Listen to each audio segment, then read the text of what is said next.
Tonight, the collective enters the storm-lit chamber of Astaroth, the wounded angel on the dragon beast, the keeper of hidden knowledge, old secrets, past, present, future, and the breath behind the truth.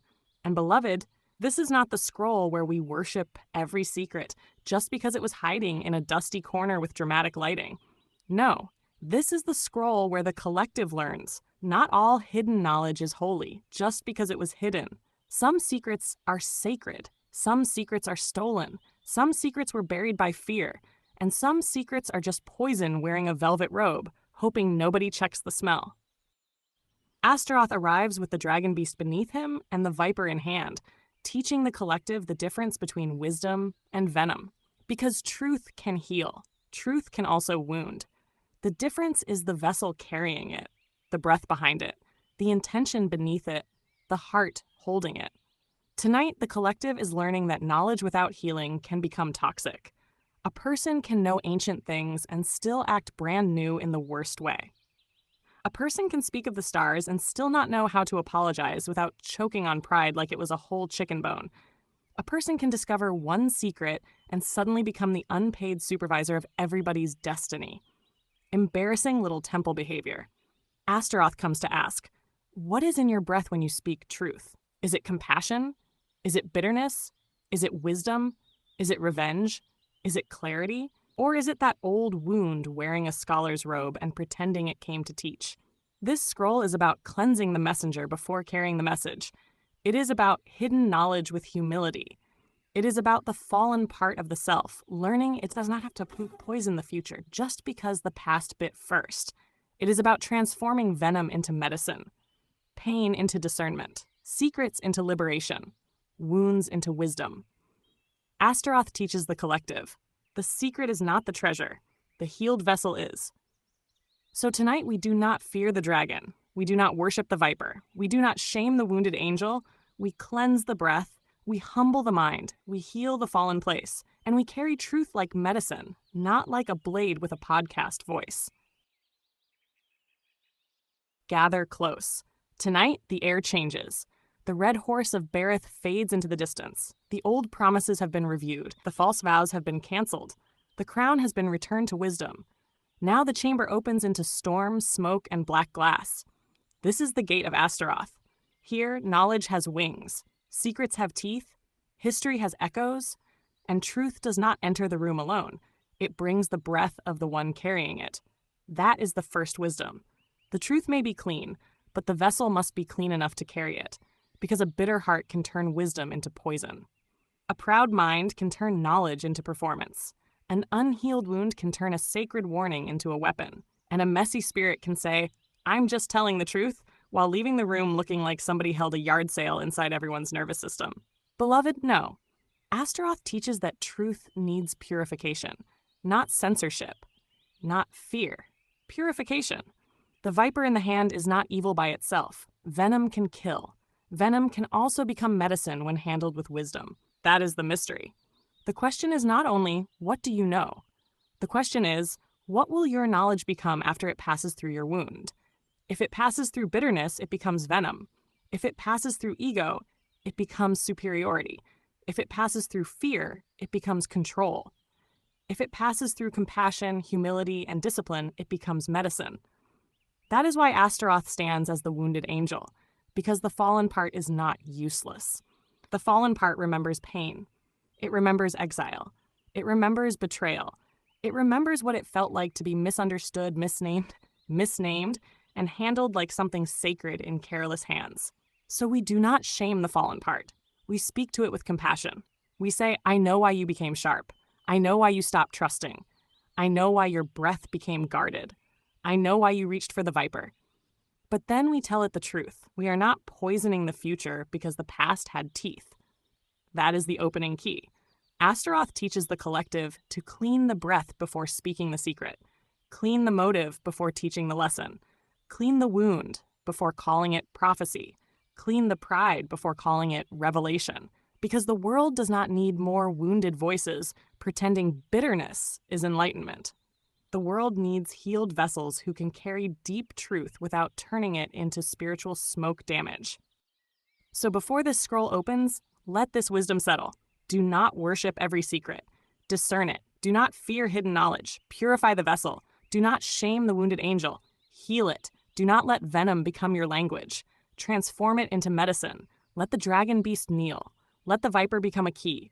Let the wounded wing remember the light. Let the past teach without ruling. Let the future open without poison. And let the collective remember, the secret is not the treasure. The healed vessel is. The truth is not the danger. The poison breath is. The fall is not the ending. The refusal to heal is. Clean the breath. Hold the viper wisely. Carry the secret with humility. And let wisdom enter the room without smelling like revenge in a scholar's robe. Channeled by your architect musician, 36110, 27 palms of eyes. The golden whisperer, sea star, Devalan see all. Apply the news you can use, truth and accuracy. The real non-bedazzled jewels. Next key is Astaroth, the 29th spirit. The old Gotia text describes Astaroth as a mighty duke appearing as a hurtful angel, riding a dragon-like beast, carrying a viper, giving answers about past, present, and future, discovering secrets, speaking of the fall, teaching liberal sciences, and ruling 40 legions. So naturally, after Berith audits the promises, Astaroth enters to ask what poisoned the breath behind the wisdom. Cute. Terrifying. Educational. Humanity needed a helmet. The 72 keys of Earth, Scroll of Astaroth, the wounded angel, the dragon beast, and the breath that must be cleansed. Beloved collective, after Berith rode through the red gold chamber and taught us that a promise is a crown, the air changes, the red horse slows, the crown dims, the old contracts are reviewed. False vows dissolve like cheap paper in holy rain, and the collective stands there, slightly relieved, thinking, wonderful. We learned accountability. Surely the next lesson is softer. Adorable. The universe hears that and sends a wounded angel riding a dragon beast with a viper in hand. Because apparently the syllabus said, now let us discuss corrupted wisdom, toxic breath, hidden secrets, old falls, and the kind of knowledge that needs cleansing before it starts teaching class. The 29th key opens. Astaroth, mighty duke, wounded angel, rider of the beast, carrier of the viper, keeper of secrets, teacher of sciences, speaker of past, present, and future. And no, beloved, this is not the scroll of fear. This is the scroll of discernment. Because Astaroth does not come to teach the collective to run from knowledge. Astaroth comes to teach the collective how to tell the difference between knowledge that liberates and knowledge that poisons the room while calling itself truth. A cold wind enters the chamber, not winter cold, archive cold.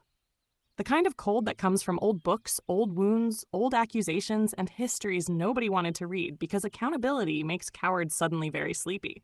The floor becomes black glass. The ceiling opens into a storm of stars. From the far gate comes the sound of wings. Heavy, damaged, still powerful. Then the dragon beast steps forward, scaled in black, bronze, and shadow blue. Its eyes burn like old memory. Its claws scrape symbols into the stone. Upon its back sits Astaroth, an angelic figure, radiant but wounded, robed in midnight gold, eyes filled with the sorrow of something ancient that remembers falling and still refuses to become simple. In his right hand coils the viper. Not just poison, not just danger, a living question, a serpent of truth, venom, medicine, temptation, and consequence. Astaroth looks at the collective and says, not every truth comes clean just because it is hidden. That is the first key. Because the collective loves hidden knowledge, ancient knowledge, forbidden knowledge, buried knowledge, secret knowledge, knowledge behind the curtain, under the temple, inside the vault, behind the scholar's suspicious little locked drawer. And yes, hidden knowledge can be sacred, but hidden does not automatically mean holy. Sometimes a secret is hidden because it was protected. Sometimes a secret is hidden because it was buried by oppressors. Sometimes a secret is hidden because the world was not ready, and sometimes a secret is hidden because it is toxic, half-true, ego-fed, and wearing mystery like a cheap perfume. Astaroth teaches, discern the secret before you worship it. The dragon beast lowers its head, the viper hisses, the chamber fills with whispers, past, present, future. 1,000 voices speak at once. Old betrayals, old empires, old religions, old accusations, old falls, old names turned into monsters. Old wisdom dragged into mud and then sold back as fear. The collective listens. Astaroth raises one wounded wing and says, to know the past without healing the breath is to repeat it with better vocabulary. That is the second key, because Astaroth gives answers of past, present, and future. But the deeper wisdom is not just knowing what happened. The deeper wisdom is understanding what it did to the soul. Many know history and still carry hatred. Many know secrets and still carry arrogance. Many know spiritual language and still cannot apologize without choking on their pride like it is a whole bone. Many know the past, but use it like a weapon instead of a mirror. Beloved, that is not wisdom. That is an archive with bad manners. Astaroth points to the viper. The serpent opens its mouth. Inside its fangs are two liquids: venom, medicine. Same mouth, different use. Astaroth says, knowledge is like venom. In the wrong dose, it destroys. In the right hands, it becomes medicine. That is the third key. This is the lesson of the viper. Truth can heal. Truth can poison. The difference is not always the truth itself. It is the carrier, the timing, the intention, the wound behind it, the conscience around it. A truth spoken to free can become medicine. A truth spoken to shame can become venom. A truth spoken with care can restore dignity. A truth spoken from revenge can turn the whole room into emotional roadkill, and then someone will call it being real. Beloved, no. That was a hit and run with syllables. Astaroth lifts his hand. The air becomes thick. The old text warns of his breath. So in this scroll, the breath becomes the symbol. The breath is what comes out of the mouth before the teaching. The breath is the spirit behind the word. The breath is the unseen condition of the messenger.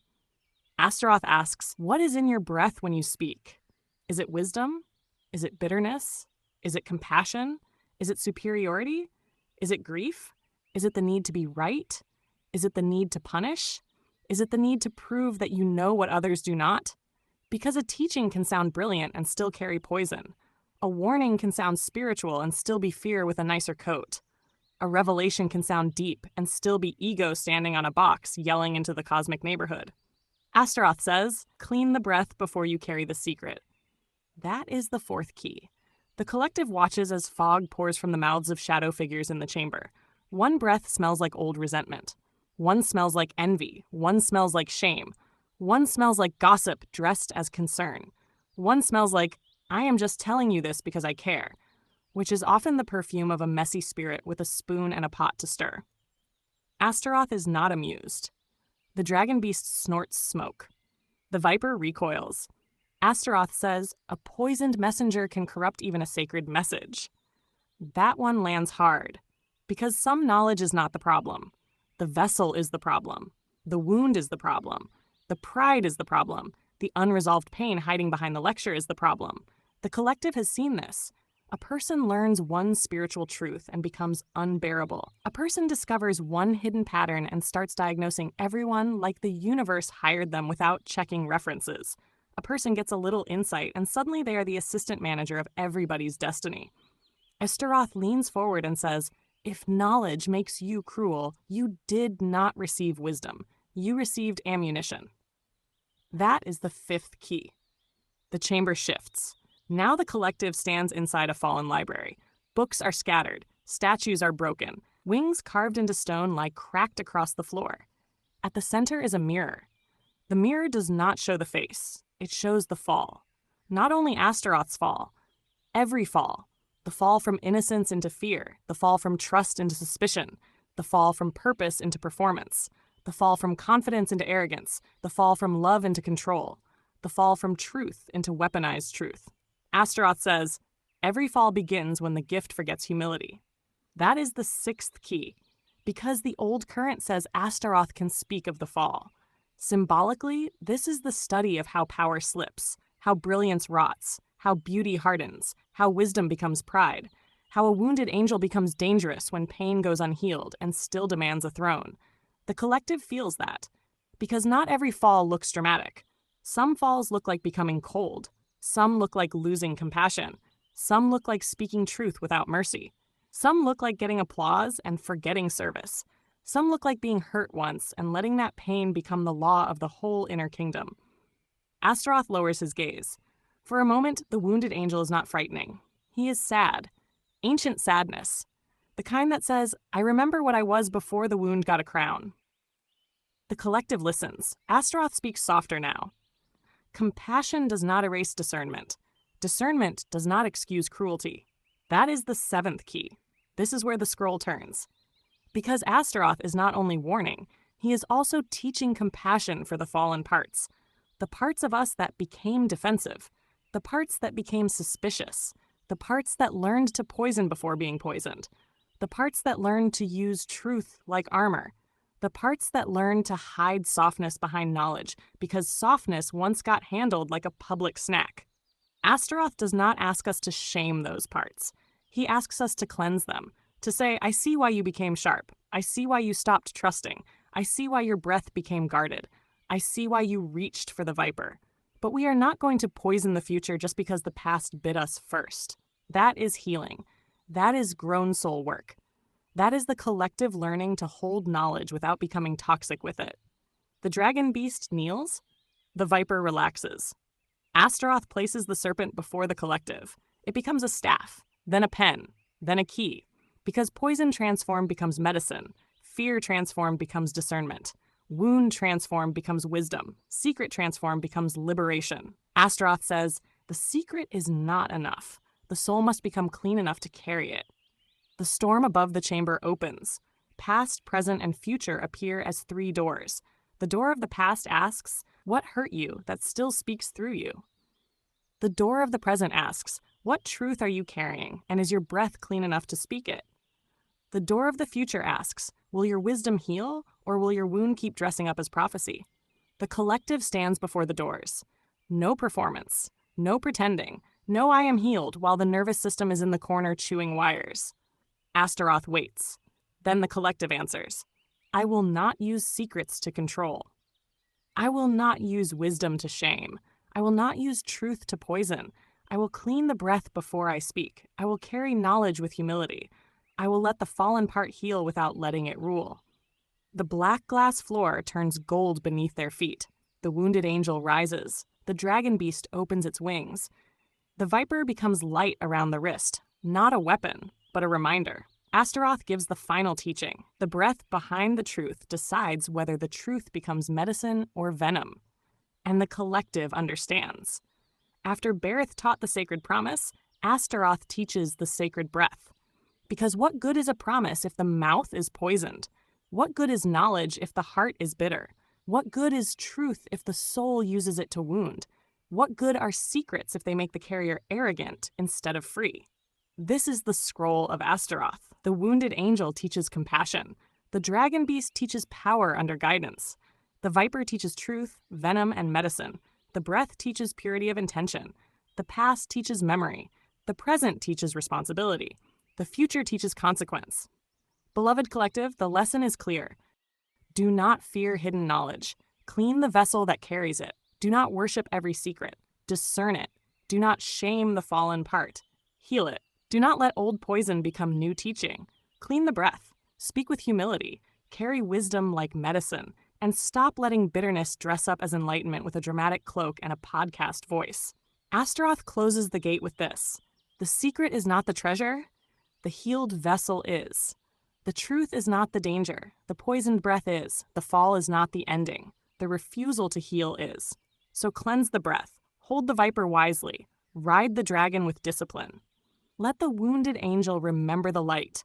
And let the collective become wise enough to carry secrets without becoming poisoned by them. Grounding the receipt before the viper starts charging consultation fees. The Ars Goetia names Astaroth as the 29th spirit, a mighty duke appearing as a wounded or hurtful angel riding a dragon-like beast, carrying a viper, giving answers about past, present, and future, revealing secrets, speaking on the fall, teaching liberal sciences, and ruling 40 legions. Tiny resume, huge spiritual hazard label. The receipt says Astaroth appears as a wounded angel riding a dragon beast, carrying a viper in the hand. And beloved collective, that image is not just ancient drama with wings and a reptile accessory. That is a coded warning. The wounded angel speaks of fallen brilliance. The dragon beast speaks of raw power, old appetite, deep instinct, and the force that carries hidden knowledge through dangerous terrain. The viper speaks of truth, venom, medicine, temptation, and the thin line between healing and harm. And the warning about the breath? That is the whole lesson walking in with smoke coming out of its mouth. Because Astaroth teaches that knowledge is not automatically clean just because it is ancient. A secret is not automatically sacred just because it was hidden. A revelation is not automatically wise just because it made your eyebrows rise and your nervous system grab a chair. Some hidden knowledge liberates. Some hidden knowledge poisons. Some secrets were buried to protect the sacred. Some secrets were buried because power did not want the collective to know. And some secrets were buried because they were half-truths, ego traps, old wounds, and spiritual gossip wearing a velvet robe with the confidence of a bad historian. Astaroth tells the collective, discern the secret before you worship it. That is the first receipt. Because the collective loves the hidden things, the forbidden archives, the erased names, the buried teachings, the old gods, old scrolls, old temples, old wounds, old doors nobody was supposed to open. Beautiful, necessary, powerful. But beloved, not every locked door hides treasure. Some locked doors hide mold, bad contracts, and somebody's ancestors' poor decision-making. Open wisely. Bring discernment. Maybe bring gloves. Astaroth gives answers of past, present, and future. But the deeper teaching is not just knowing what happened. The deeper teaching is asking, what did knowing do to your breath? Did the knowledge make you humble? Did it make you compassionate? Did it make you clearer? Did it make you more responsible? Or did it make you cold, arrogant, suspicious, and suddenly allergic to accountability? Because some people learn one secret and start acting like the universe promoted them to cosmic supervisor of everyone's business. Beloved, no. Sit down before the dragon files a complaint. Astaroth teaches that hidden knowledge must pass through a clean vessel. If knowledge passes through bitterness, it becomes venom. If knowledge passes through pride, it becomes superiority. If knowledge passes through fear, it becomes control. If knowledge passes through an unhealed wound, it becomes prophecy with a limp and a bad attitude. But if knowledge passes through humility, compassion, discipline, and love, it becomes medicine. That is the Viper lesson. Venom can kill. Venom can heal. Same source, different handling, different dose, different intention. This is why Astaroth carries the Viper. The Viper asks, are you using truth to heal, or are you using it to bite? That question needs to sit right in the middle of the room with a cup of tea and a clipboard, because many say they want truth, but what they really want is ammunition. They want a secret that lets them feel above others. They want hidden knowledge they can swing like a sword. They want discernment, but what they actually carry is suspicion with incense and dramatic lighting. Astaroth says, if knowledge makes you cruel, you did not receive wisdom. You received a weapon and skipped training. That is the second receipt. Now let us talk about the breath. The old current warns about Astaroth's breath, and esoterically, this is rich. The breath is the unseen spirit behind the message. The breath is what carries the word. The breath is the condition of the teacher before the teaching leaves the mouth. A person can say the right thing with the wrong breath. A person can speak truth with bitterness. A person can teach wisdom with pride. A person can expose a secret with revenge. A person can say, I'm just helping, while their breath smells like envy, control, and emotional mildew. Very spiritual. Very suspicious. Please open a window. Astaroth asks the collective, what is in your breath when you speak truth? Is it love? Is it clarity? Is it compassion? Is it service? Or is it the old wound trying to sound educated? Because a poisoned messenger can corrupt even a sacred message. That is the third receipt. The message matters. But the vessel matters too. The tone matters. The timing matters. The motive matters. The wound behind the words matters. You can speak truth and still be wrong in spirit. You can reveal a secret and still be serving ego. You can teach an ancient mystery and still be using it to hide your own broken places. Astaroth does not come to shame the collective for wanting knowledge. Astaroth comes to mature the hunger. There is a difference between seeking truth and consuming secrets like spiritual snacks. There is a difference between wisdom and curiosity with no conscience. There is a difference between revelation and gossip wearing ritual jewelry. Astaroth teaches, do not feed on secrets. Become worthy to carry them. That is the esoteric knowledge. And now comes the compassion. The wounded angel matters because the fallen part of the self is not evil just because it fell. Sometimes the fallen part is the part that got hurt, the part that trusted and was betrayed, the part that spoke and was punished, the part that loved and was mishandled, the part that learned to use knowledge as armor because softness once got treated like something people could chew on. So we do not curse the fallen part. We do not mock it. We do not call it wicked because it became guarded. We sit with it. We say, I know why you became sharp. I know why you reached for the viper.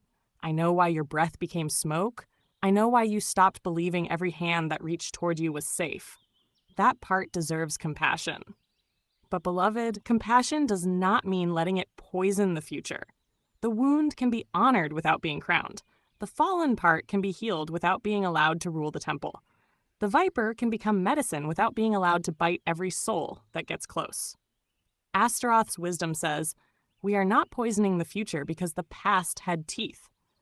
That is the grown soul teaching. The old text says Astaroth can reveal how spirits fell and the reason for his own fall. Esoterically, this is the study of descent. How does brilliance fall? How does wisdom rot? How does a gift become a weapon? How does a teacher become a tyrant? How does a healer become controlling? How does a truth teller become cruel? How does someone who once wanted freedom become obsessed with proving they are right? Astaroth answers, the fall begins when the gift forgets humility. That is the fourth receipt. A fall does not always look like fire from heaven. Sometimes it looks like becoming cold. Sometimes it looks like losing mercy. Sometimes it looks like needing to be right more than needing to be whole. Sometimes it looks like turning pain into personality and calling it power. Sometimes it looks like weaponizing truth because vulnerability feels too naked. The collective must know this. Hidden knowledge without humility can become another prison. And the prison will look fancy too. Books on the wall, symbols everywhere. A dramatic cloak, a deep voice, a little candle in the corner fighting for its life. But if compassion is missing, it is not wisdom. It is a haunted lecture. Astaroth also teaches liberal sciences. That means knowledge, study, reason, structure, learning, and disciplined understanding. But this is not dead knowledge. This is not, I memorized terms, therefore I am wise. No, beloved, a library is not wisdom if the heart is still acting like a locked basement. Astaroth teaches that the mind must learn, but the spirit must cleanse. Study deeply, question boldly, research carefully, but do not let learning become arrogance. Do not let intelligence become a mask. Do not let old pain use scholarship as a hiding place. Because the collective is not here to become walking archives with unresolved bitterness and good vocabulary, the collective is here to become healed vessels, carriers of clean fire, keepers of deep knowledge. Teachers whose breath does not poison the lesson. If your truth needs to hurt someone to feel powerful, check the breath. If your revelation makes you feel superior instead of responsible, check the breath. If your hidden knowledge makes you cruel to those still learning, check the breath. If every secret you discover turns into a weapon, beloved, that is not enlightenment. That is venom with Wi-Fi. Astaroth says, clean the vessel. Clean the motive, clean the breath, then carry the secret. Not before, because the secret is not the treasure. The healed vessel is. The truth is not the danger. The poisoned breath is. The fall is not the ending. The refusal to heal is. So let the collective take the receipt and make it medicine. The wounded angel reminds us that fallen parts can still be redeemed. The dragon beast reminds us that power needs guidance. The viper reminds us that venom and medicine can come from the same mouth. The breath reminds us that intention rides every word. The past reminds us to learn. The present reminds us to choose. The future reminds us that every teaching carries consequence. And the final wisdom is this: do not worship every secret. Discern it. Do not fear hidden knowledge. Purify the vessel. Do not shame the fallen part. Heal it. Do not let old venom become your language. Transform it into medicine. Because Astaroth does not ask the collective to be afraid of knowledge. Astaroth asks the collective to become clean enough to carry it. And that, beloved, is the receipt. Knowledge can open the gate. Humility keeps the gate from becoming a trap. Compassion turns the viper into medicine. And a cleansed breath lets truth enter the room without smelling like revenge in a scholar's robe. Universal Currency Receipt, Architect Musician 36111027, The Graceful Whisperer, Devalan Seal. To our beautiful collective, from our day ones to every new soul joining this journey, we love and appreciate you deeply. You've turned this space into so much more than a community, you've made it a family. Thank you, truly. Your presence, your energy, and even the smallest acts of kindness have the power to shift the compass for many in ways unseen but deeply felt. Here's to each of you, all new and the many more to come. We're just getting started and we're so grateful you're here with us. With love and infinite appreciation from the collective of Shaman All.